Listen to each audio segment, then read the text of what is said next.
Thank you very much. Before my presentation, I want to thank the organizers that provide us this condition that we can share our lectures, knowledge, and everything. This is, thank you.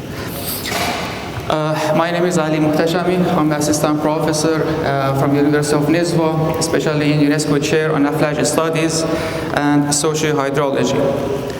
So my presentation is about the lessons that we can learn from the Aflaج systems for water, for sustainable water resources management. I will explain my lectures in these topics.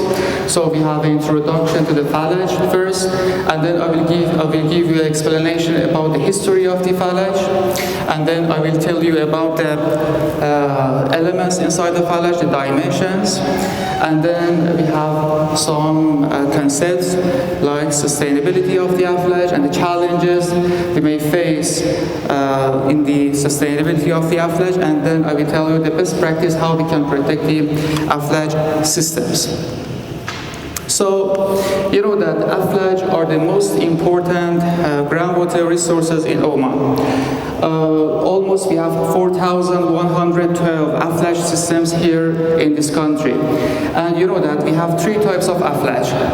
We have Ibdi type, we have Aini type, and we have Qaili type. In the right side, you can see the pictures of these three types of the Aflaج. The first one, which is the complicated one, is the Dawoodi or Ibdi one. So in this type, we have some elements. What are the elements? The mother well or Al-Falaj, we have several ventilation shafts, we have Sharia or outlet point, and then we have a tunnel that connects all these wells, wells and the mother well and also the ventilation shafts. The second one is the Aini type. It means that the water originates from spring or Ain, and then through a channel or through a tunnel it comes to the village or town. The third type is the Qaili. The water comes from the Qail, from the base of the wadis or valleys. So now we know that the concept of Aflaج here. So I should tell you that around 26,500 hectares are irrigated by this Aflaج. So it's a mission for us to protect this heritage. About the history of Aflaج, according to the archaeological experiments, we have some marks and signs of the presence of Aflaج for 2,500 BC, before Christ, or we can say 500 years ago. We have some experiments that shows or witness this fact. So this heritage, this is a fabulous heritage, and we should protect it. So you can see in this map the distribution map of the Aflaج in the northern part of Oman. We have, as I told you, we have three types. So blue color symbol shows the Qaili Aflaج, green color shows the Ibdi type of the Aflaج, and the yellow color shows the Aini type. We have these Aflaج systems in the extension of Al-Hajar mountain. So now we can see the distribution map. As you can see, most of the Aflaج, they are in Qaili type, something like 50%.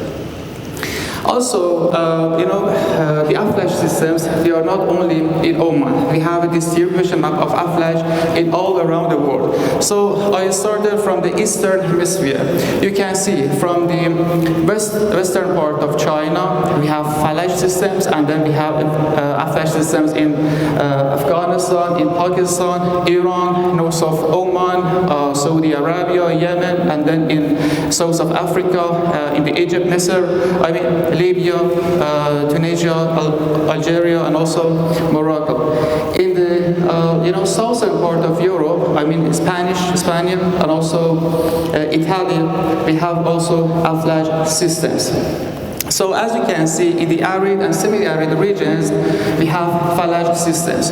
Also in the western hemisphere of the world, we have some Aflaج systems. In Mexico and also in Peru. You can see we have some Aflaج systems.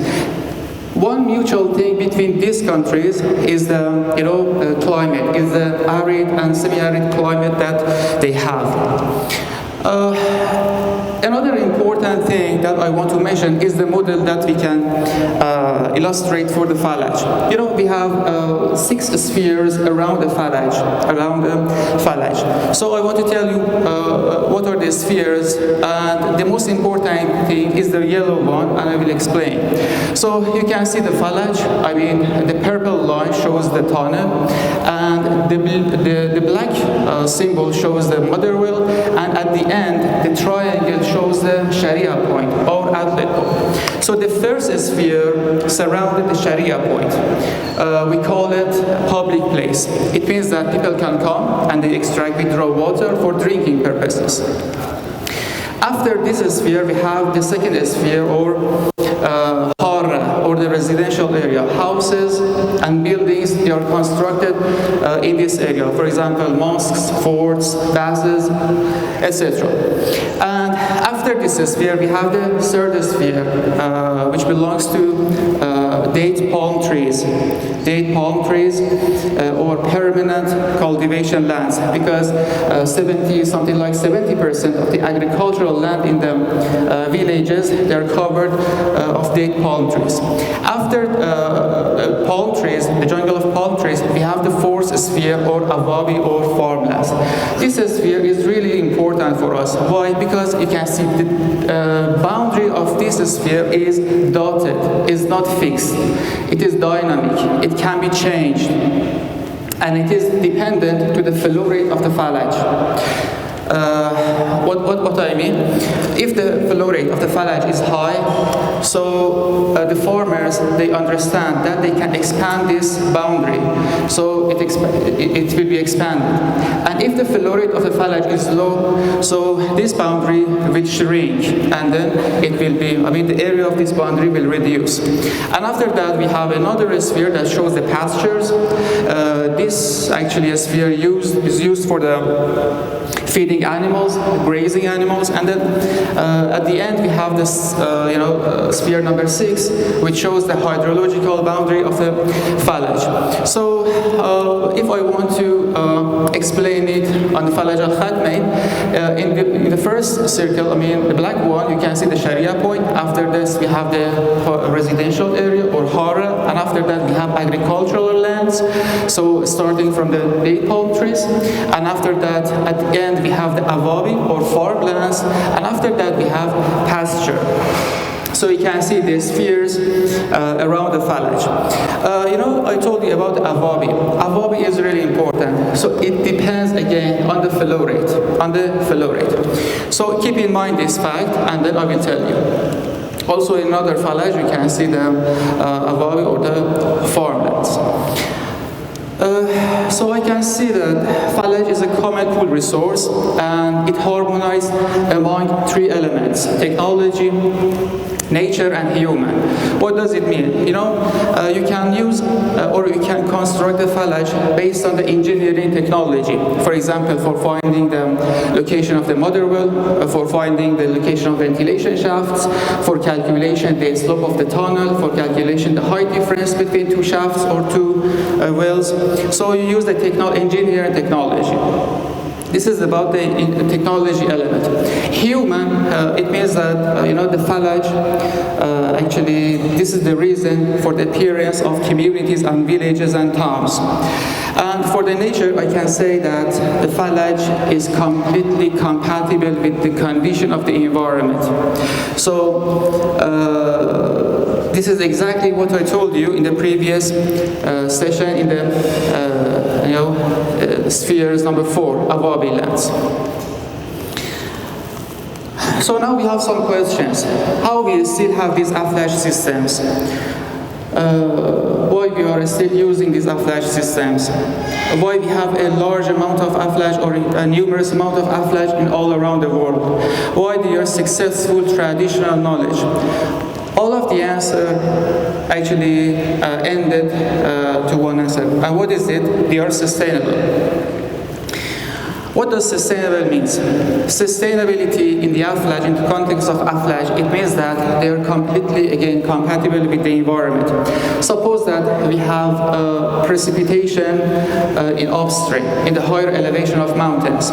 So if we have high precipitation, it means that we have high infiltration to the aquifers, and then we have high flow rate. So it means that the farmers can expand their farmlands, and because of this we have the dynamic boundary of the Awabi. And if we have low precipitation upstream, so we have low flow rate in the Sharia point for the Falaj, and then the farmers they understand that they can irrigate low amount of or low area of the farmlands. So because of this, we can say that it is sustainable. It is sustainable. So because of this sustainability, we can say they are reliable and resilient groundwater resources. So, in a summary of my previous slides, I can say that we can use Aflaج systems, or we can use the idea of the Aflaج systems to have the sustainable livelihood, to have the sustainable agriculture, to have the sustainable erosion, to have the sustainable water, which is the most important thing. But actually, recently, nowadays, because of some problems, the sustainability of Aflaج has been threatened. So the problems that the Aflaج may face are reduction in flow, pollution, migration, urbanization, and farming, and disappearing of technical knowledge about the Aflaج. So most of them they can be addressed and they can be resolved. So. With which solution? With the determination and also definition of the concept hydraulic border. What is the hydraulic border? It means a border surrounding a Falaj that any structure or any construction, any structure, any building is prohibited in this boundary. So if we complying this boundary, we can safeguard our Aflaج systems. So in our new studies, actually we delineated the hydraulic boundary of the Falaj Doris in ندوة, as you can see, based on the new empirical methods. We call it Z-short equation. We draw it. It's not constant radius. You can see the area around the mother well is greater than the area in the last ventilation shaft. So in this study, we demonstrated this concept, and we want to actually develop it for another Aflaج systems. So in conclusion, I can say that we can use the idea of sustainability in Aflaج in our modern ways of extraction of groundwater. Our ancestors actually used this method, and they followed the sustainable development without knowing this concept. So why not we can use it? And also we can protect the Aflaج with the regular maintenance plus determination of the hydraulic border. So thank you very much for your consideration. Shukran.